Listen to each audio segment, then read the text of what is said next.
morning class 12. So here we are in our 9th class and today we will first discuss the mathematical expression of the magnetic flux. In our previous class I was talking about the magnetic flux. We have cleared the concept of flux. Flux is any when a number of field lines passing through any surface perpendicularly is known as flux, and if it is a magnetic flux, then the magnetic field lines when passes through the amount of magnetic field lines passes through a surface perpendicularly, then it is known as magnetic flux. So here let us think of a surface. Let this be the surface through which the magnetic flux is passing.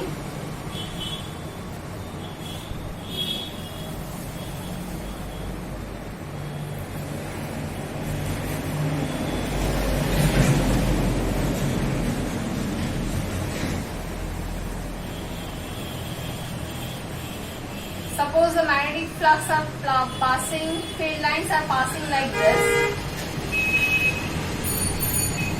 And as you can see, the direction of the surface area is along this direction. So there is some angle between them. So how can we write the magnetic flux? I will be writing the magnetic flux with phi m. So phi m equals to B dot delta S. Okay? Or you can also write that B n cap B dot n cap delta S, where n cap represents the unit direction along the surface area. Now, if theta equals to theta equals to 0 degree, then phi m equals to B delta S cos 0. And we all know cos 0 is 1. So this will be B delta S, which will give us the maximum value. But when theta equals to 90 degrees, that means the surface is perpendicular in the direction of the magnetic field, then phi m equals to B delta S cos 90, and cos 90 is 0, so this will become 0. Okay, so in this way we can say that the flux will be 0 when B is perpendicular to the surface area, and flux is maximum when B is parallel to the surface area. So this is what you have to keep it in your mind. Here the B is what? Here the B is the magnetic flux density. So previously you must have known that the B, the unit of B was Tesla. So here the unit of phi, that means the flux, magnetic flux, unit of magnetic flux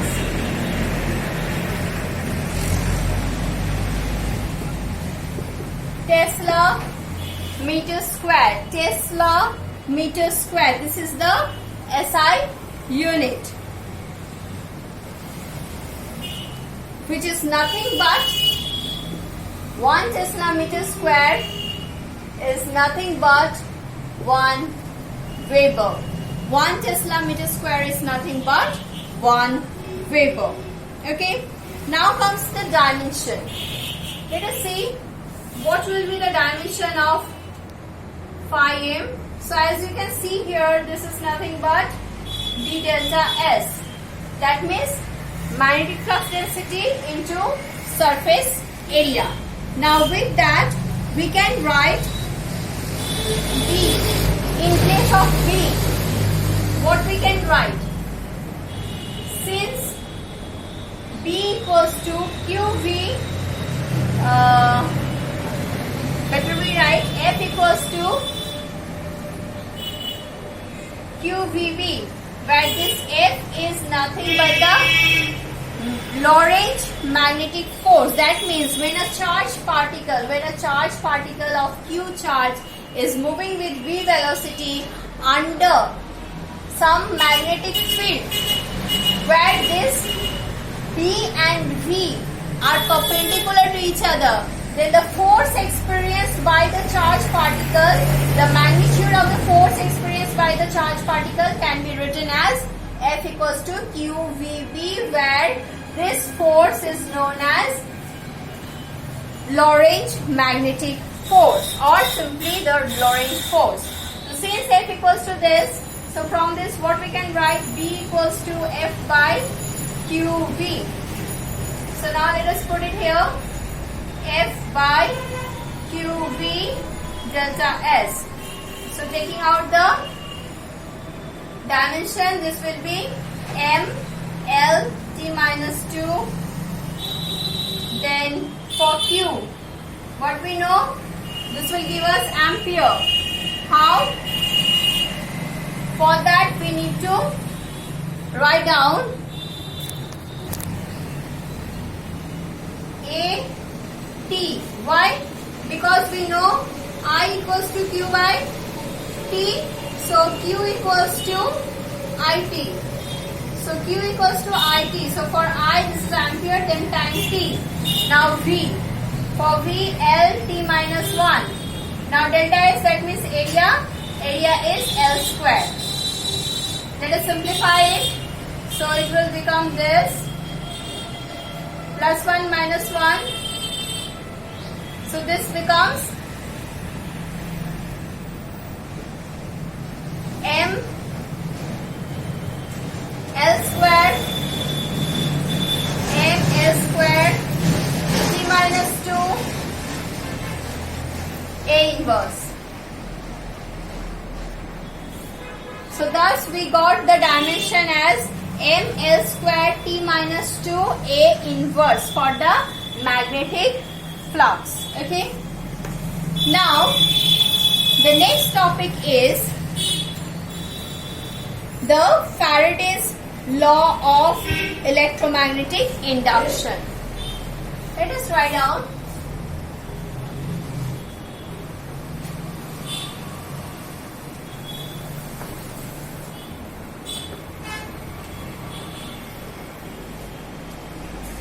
that is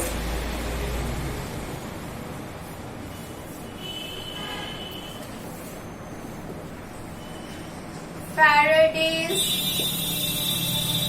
law of electromagnetic induction.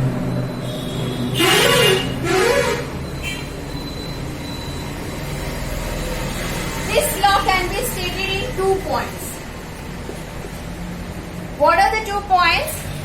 When a magnetic flux linked with a circuit changes, then it induces EMF. Do you remember the childhood, your class 10 experiment? So this kind of setup we had. This is a galvanometer, and in this coil, when one magnetic bar was brought closer to the coil, then what happened? Then we found that deflection in the galvanometer was observed. Why? Because when this magnetic bar was given oscillatory motion, then due to that, the change in magnetic field lines inside the coil, a continuous change in magnetic field lines inside the coil was taking place. Because of that, induced EMF was induced in the 2 opposite points of the circuit and for which current was generated. So that's why the first point will be describing that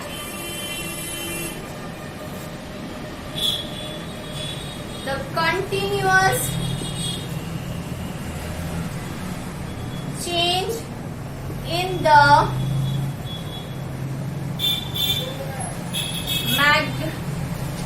magnetic flux induces magnetic flux in a circuit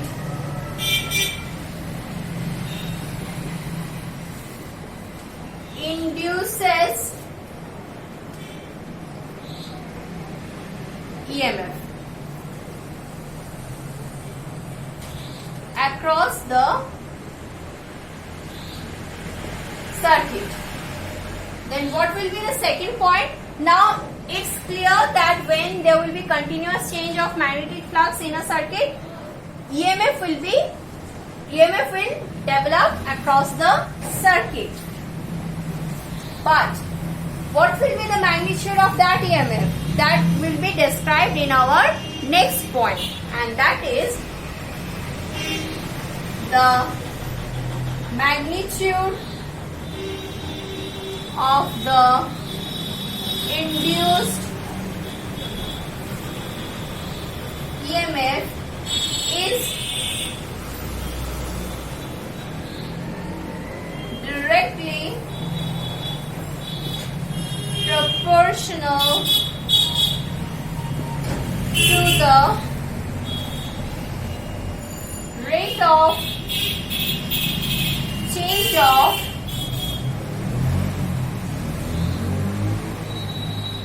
magnetic flux. So Faraday's law can be described in 2 points, that is the continuous change in the magnetic flux in a circuit induces EMF across the circuit, and the magnitude of the induced EMF is directly proportional to the rate of change of the magnetic flux. Thus from this what we can write? From this we can write the induced EMF, I am writing with small e, is directly proportional to rate of change of magnetic flux. Rate of change of magnetic flux with time. Now, here when we will remove this proportionality sign, we need to bring one proportionality constant k, and here also another sign will be introduced. That this sign I will talk after 1 minute, but before that let us talk about the proportionality constant k.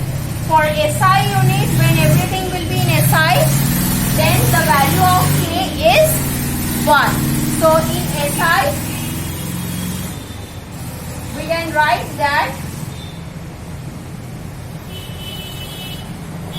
in SI unit, EMF E equals to minus d phi m dt, and in CGS it will be 1 by C. The value of k will be 1 by C. So now let us talk about this negative sign. Why this negative sign is important? So Faraday has told us about this thing only, that the EMF will be induced in the circuit when there will be continuous change in the change of the magnetic flux in the circuit. But and also that induced EMF will be proportional to the rate of change of magnetic flux. But here we can see one negative sign. This negative sign was described by another scientist, that is Lenz. Okay, and from here we are getting the one more law, that is the Lenz's law. So let us write down about that Lenz's law.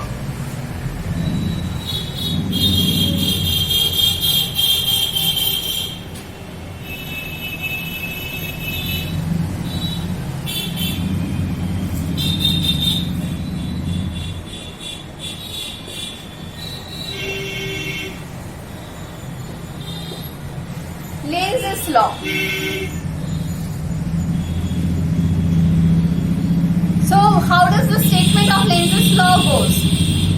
It states that the induced current produced in a circuit always flows in such a direction that it opposes the change or the cause of its production. So that means what? Let me explain it with the help of this diagram. So as I told you that or you have learned in your class 10 syllabus that when current flows in anti-clockwise direction, then it produces north pole in the loop, and when current flows in clockwise direction, then it produces south pole in the loop. So suppose Lenz found that when we are bringing the north pole inside the coil, then due to the change in the flux, the current produces. But current flows in such a direction, that it produces north pole over here. So it has to flow like this.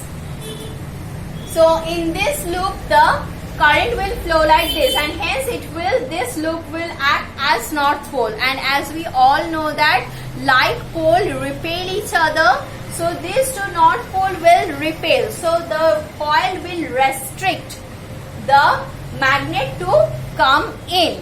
So hence the magnet will now try to move away. So when the magnet will be in motion in this direction, then the coil will produce a north pole. If the north pole is inside, then it will produce, the coil will produce the same pole to repel the magnet. And when, as soon as the magnet will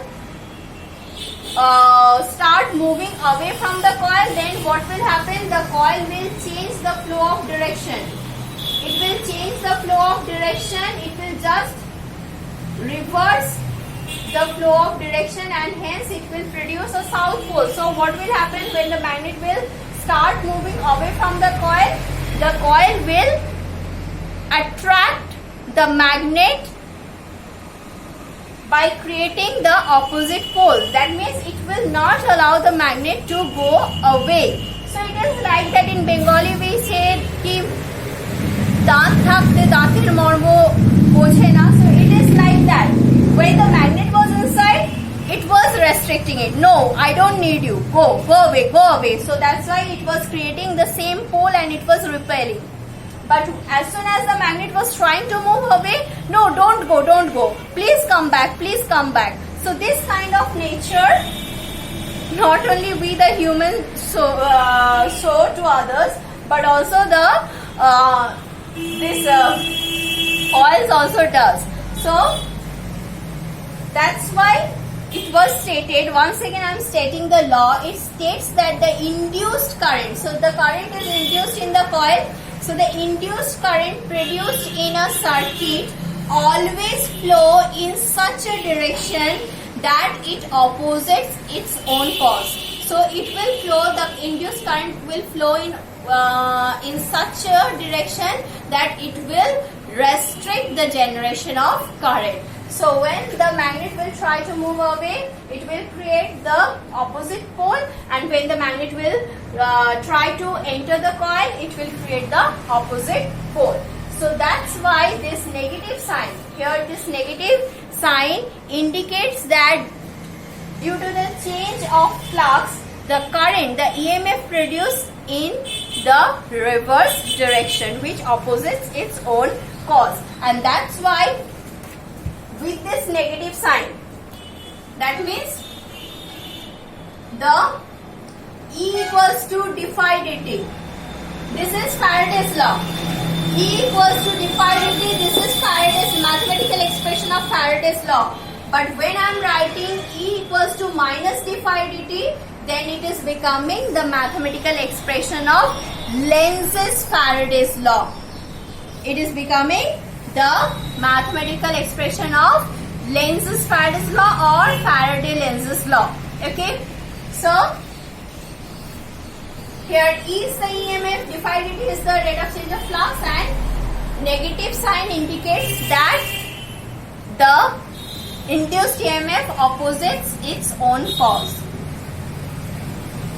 Now if we are having n number of turns, suppose in a coil, suppose this is the coil. This is the coil in which the magnet is introduced. So when the magnet is inside, it will create the north pole like this, and when the magnet will try to move away, it will create the south pole by reversing the direction of the current. But in this case, what is happening? If it is of only one turn, then it will be E equals to minus d phi dt.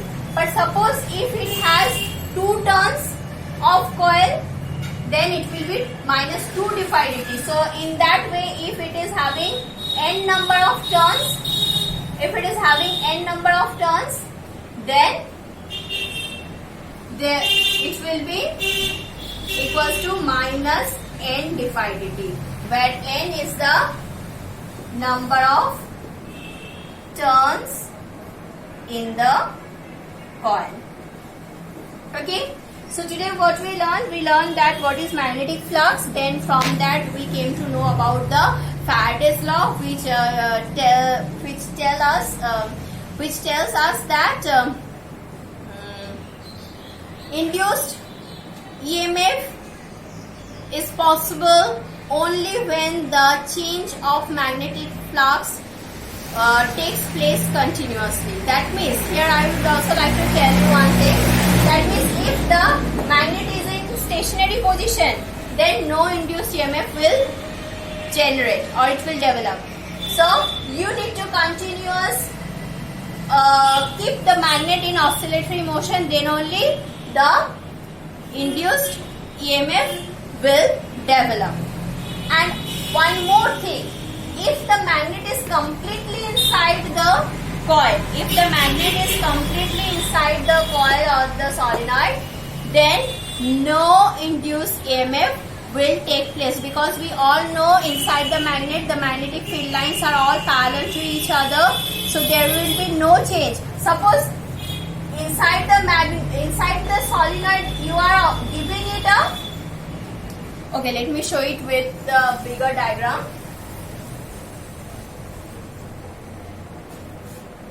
Suppose this is the case and the magnet is inside, and you are continuously giving it one oscillatory motion. That means with the magnet inside the coil, you are continuously giving it oscillatory motion, but as because the entire magnet is inside the coil, so no flux change will be observed.